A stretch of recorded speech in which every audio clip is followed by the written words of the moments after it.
Thunder's Mouth Theatre presents Episode 7 of Season 11, and Helen finds herself on the receiving end of some rather disturbing news and some sad but not unexpected news. This episode includes discussions of missing persons and grief. First message received today. Oh, for goodness sake, just get on with it. I don't care. Gran, will you call me back as soon as you can, please? I just wondered if you had some ideas. Charlie's away and I can't talk to him. Mum and Dad have gone off for Easter break and it's Prashani.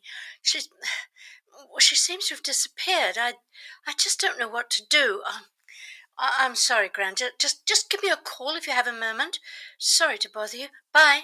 Next message received today from 012. Oh, Helen, it's Jennifer. Sorry to bother you. I just wanted to let you know Nana passed away last night, so it was very peaceful. We were with her, me and Harry. We were just having some tea with some of the other people there, and the nurse called us in, and she was fading, so we got to say goodbye. It was all very peaceful. So, well, I just wanted to let you know that there'll be a ceremony like a memorial in a few days. I'll let you know what's happening. Hope you're well. Bye, Jennifer. You have no more messages. First things first, call Jane. Oh no, she's away. Okay, let's see if Jennifer's in.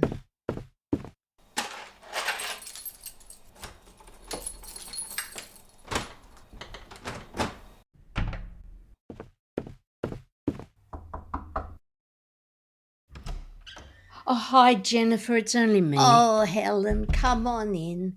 You got my message? Yes, I did. I'm so sorry, Jenny. Yes, thank you. Oh, please sit down. Do you have time? Loads of it. I'll put the kettle on. No, don't do that. Or unless you want something, I don't. Oh, well, in that case, I will just sit down. Oh, dear. Oh, you're very tired. Well, I am, but it's not for lack of sleep.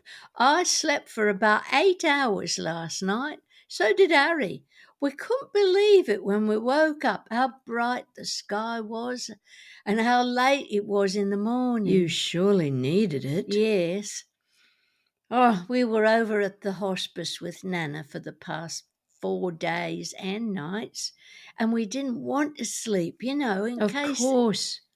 But you did it, and you were there. Yes, and it does seem silly because she was barely conscious for all that time, but we wanted to be with her just in case, In case she knew. And of course it would give her comfort. And she was so ready to go.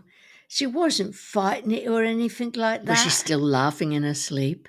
Do you know, Helen, she was. It was so funny. She was having these mumbled conversations with Grandpa. Harry was trying to write down what she was saying. It wasn't anything sensible or, well, I don't know, anything that we could make sense of. But it made sense to her. Exactly. And that's all that matters. Oh, and before I forget, the funeral'll be on Thursday. It'll be more like a memorial service. You don't have to come, of course, but you would all be very welcome. Oh, I'll be there. Janie's away, but I don't know if she'll be back in time, but Susie should be able to make it. And then what? Are you setting Shiva? Well, yes and no. We never did observe any of the Jewish rituals when I was growing up, not formally anyway. But I knew about them from talking with Nana when Mum wasn't around. Well, from what I know about it, it seems like a very sensible idea to take time just to talk about the loved one who's passed, to share stories, remember them together. Yes, but I'm the only one left of the family. I've no idea if there were any surviving relatives left in Prague after the war. I think Grandpa tried to find some back in the 1960s, but he never had any luck. So, just me and Harry and me. I'd love to sit and hear your stories of Nana from back in the day before you moved here. I would very happily spend a week drinking coffee, eating lovely food, and reminiscing about Nana with you. And I would absolutely love that too. Thank you so much, Helen. That means a lot to me. Of course, it doesn't mean all day for the whole week. No, well, we can make a plan, a flexible plan, to sit and talk about Nana whenever you feel like it, and not just for a week either. Oh, I've just remembered one of the things Nana was saying in her sleep a couple of nights ago, and it was as clear as a bell. She said, "What? Don't be silly, Misha. Of course I don't mind what music they play at my funeral." And then there was a pause, and then she said, "Because I won't be there." Oh, so like Nana. Oh, dear.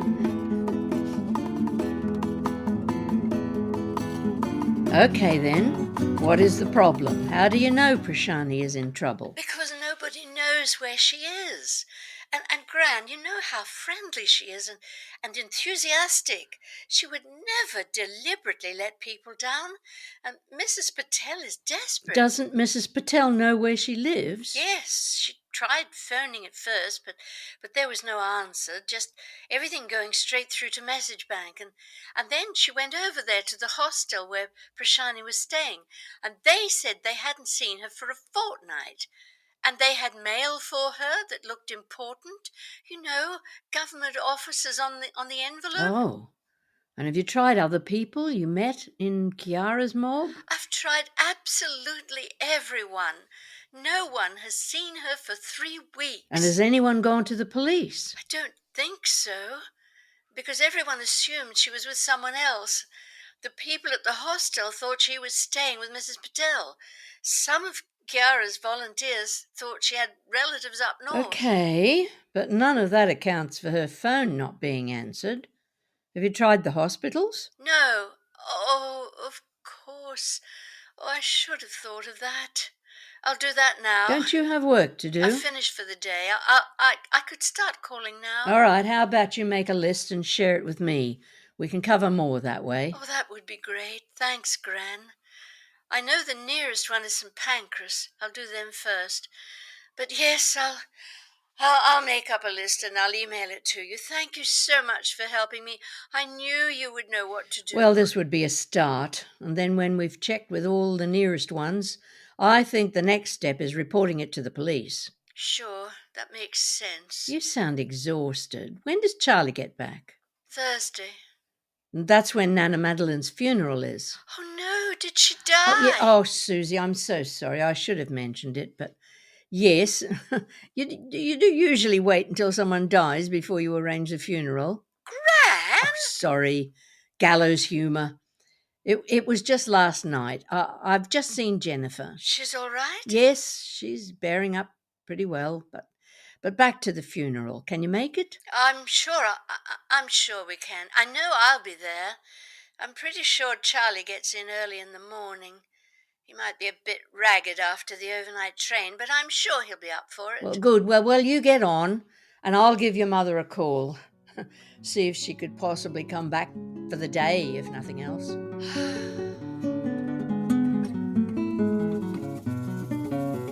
Well, of course we'll come back for the funeral, Mom. What time is it? 3, I think. Okay. Well, we're only an hour or so away. We'll have time to drive home and then pick you up. Where is it? Golders Green. Oh, well, don't worry. And please tell Jenny. We'll be so happy to see her. And is she going to be sitting Shiva? In a very informal way. We've agreed to use the week after the funeral to sit and chat about Nana whenever she feels like it. I'd love to join in. Is that allowed? I'll check with her, but I'm pretty confident she would be delighted. Okay. Now, what is all this fuss Susie is on about? Someone has gone missing from the cult? I thought she'd broken free from it. She has, and so has Prashani. But now Prashani has gone missing, not turning up for work, not answering her phone, and not going home to her bed. For how long? About 3 weeks. Oh, goodness. Oh, that does sound serious. Has it been reported to the police or whoever handles missing persons these days? Not yet. We're about to check with all the nearest hospitals, and the police is the next stop. That is very worrying. And what about her family? All still somewhere in South Africa, but we don't have any contact details for them. Well, that's a lesson if ever I heard one. What is? Well, if you're alone in a foreign country, make sure someone else has your home contact details. Well, unless there's a reason why you don't want them to know where you are. What? Are you speaking from experience? No, not me. I never lost contact with my family back in Rocky. Well, not for any length of time.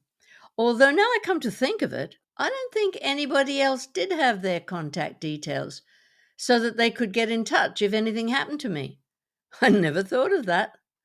Young people, eh? Well, I'd say some young people, Mom.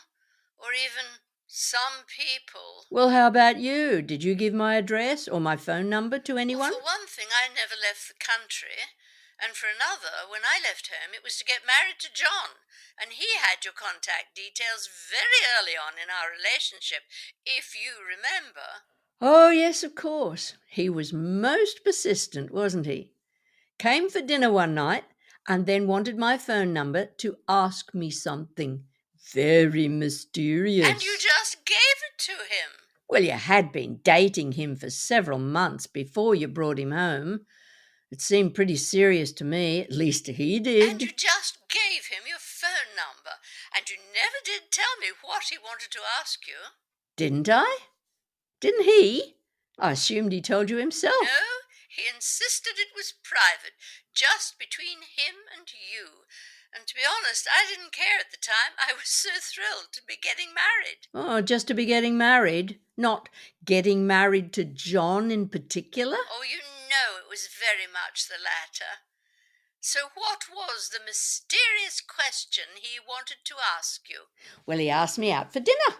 He took me to Rules in Covent Garden, and we had a lovely meal. We talked about our origins, our ancestry, and we shared stories about growing up in Rocky and growing up in Billawheeler, not all that dissimilar as it happens. And was that it? Just two expatriate Australians sharing their stories of home? Yes. And then... Yes? He asked me something rather special. Oh, Mom, don't be a tease. He asked me for your hand in marriage. He what? You heard. Well, I never. I knew he was a gentleman, but I'd no idea he was so old-fashioned. I call it courteous, good-mannered, thoughtful even. And what did you say? Oh, I said no. What? Oh, Janie, you should have seen his face. He was, what is the word? Crestfallen, absolutely crestfallen. I'm not surprised. What does it mean? Good question. I've no idea what the word is derived from, but it describes a particularly poignant form of disappointment.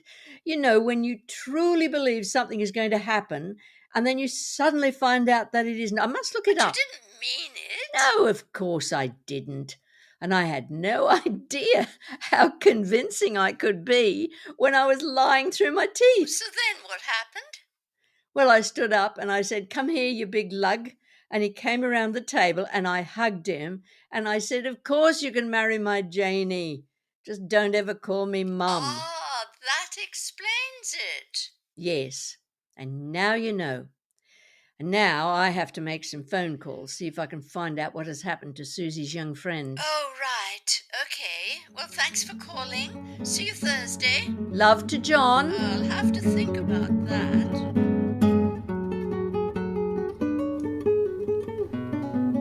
And that was episode 7 of season 11. It's always sad when we lose a loved one, but I'm glad Helen and her family are able to comfort Jennifer with their love and friendship.